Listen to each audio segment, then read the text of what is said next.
the wisest person I ever met in my life, a third grade dropout. Wisest and dropout in the same sentence is rather oxymoronic, like jumbo shrimp.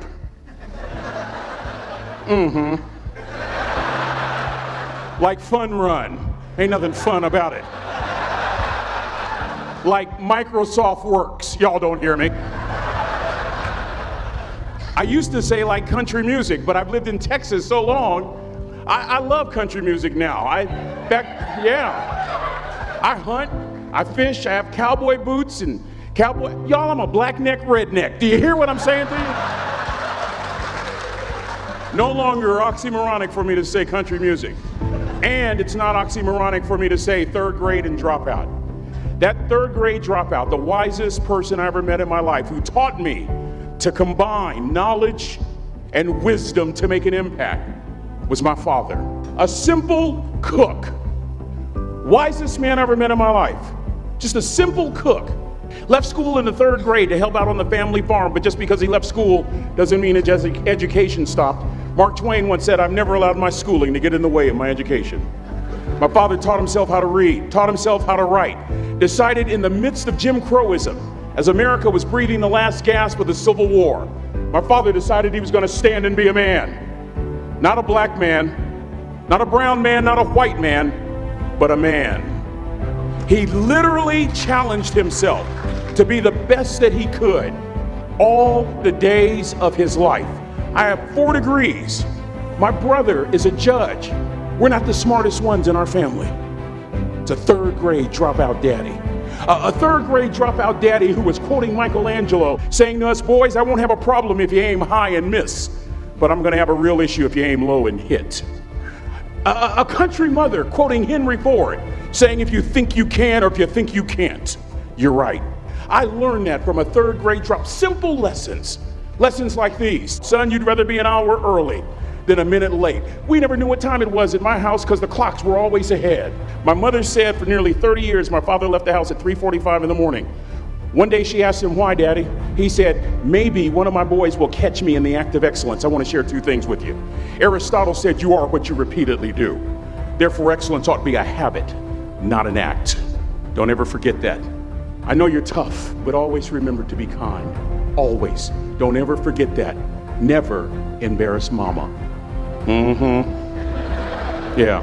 If mama ain't happy, ain't nobody happy. If daddy ain't happy, don't nobody care. But I'm trying to tell you. Next lesson. Lesson from a cook over there in the galley.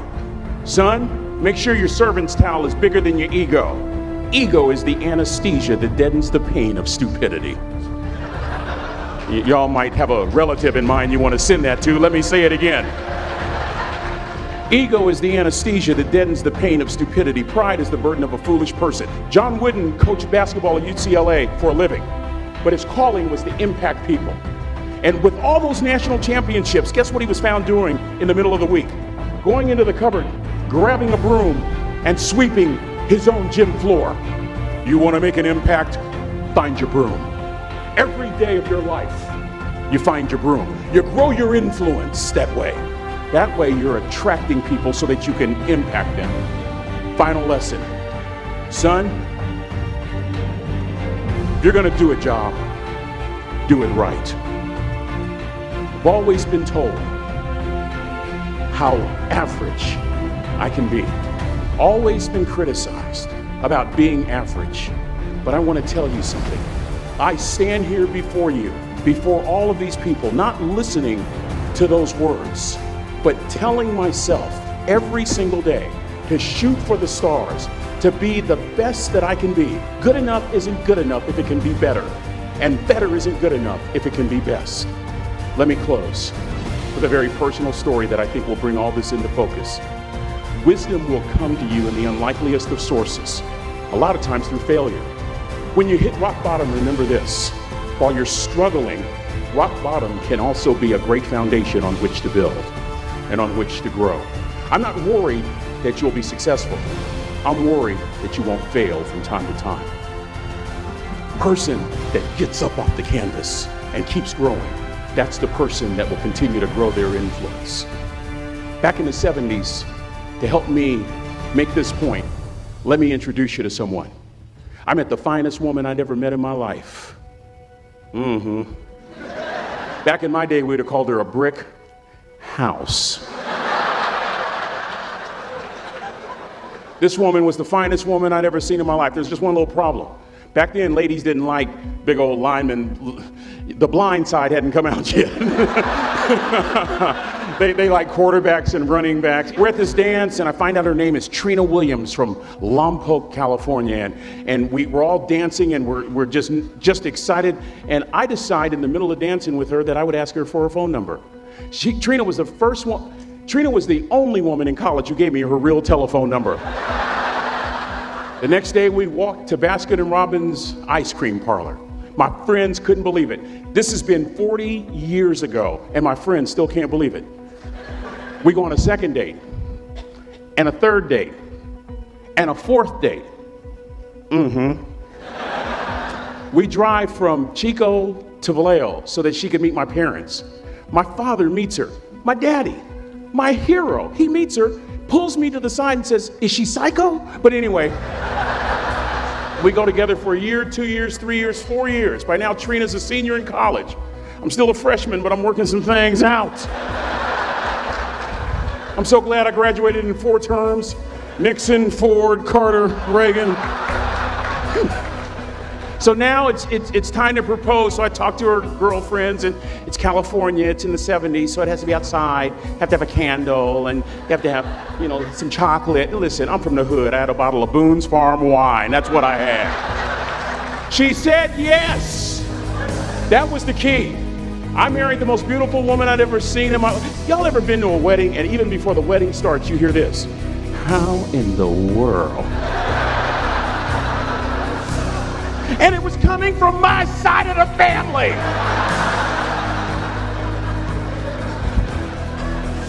We get married, we have a few children, our lives are great.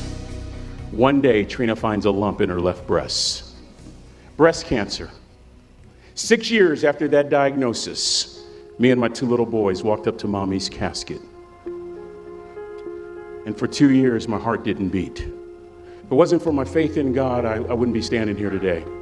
If it wasn't for those 2 little boys, there would have been no reason for which to go on.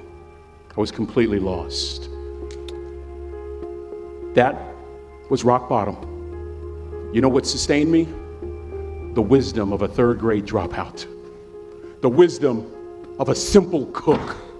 We're at the casket. I'd never seen my dad cry. But this time I saw my dad cry. That was his daughter. Trina was his daughter, not his daughter-in-law. And I'm right behind my father, about to see her for the last time on this earth. And my father shared 3 words with me that changed my life right there at the casket.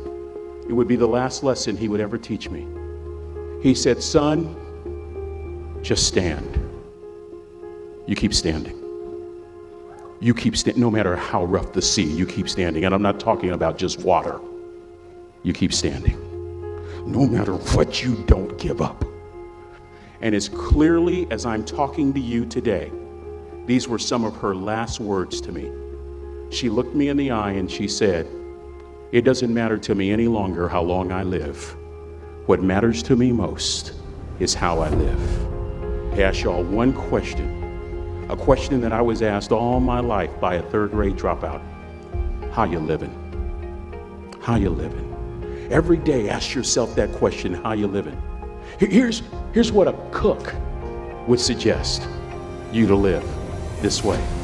That you would not judge, that you would show up early, that you'd be kind, that you'd make sure that that servant's towel is huge and used, that if you're gonna do something, you do it the right way. That cook would tell you this, that it's never wrong to do the right thing, that how you do anything is how you do everything. And in that way, you will grow your influence to make an impact.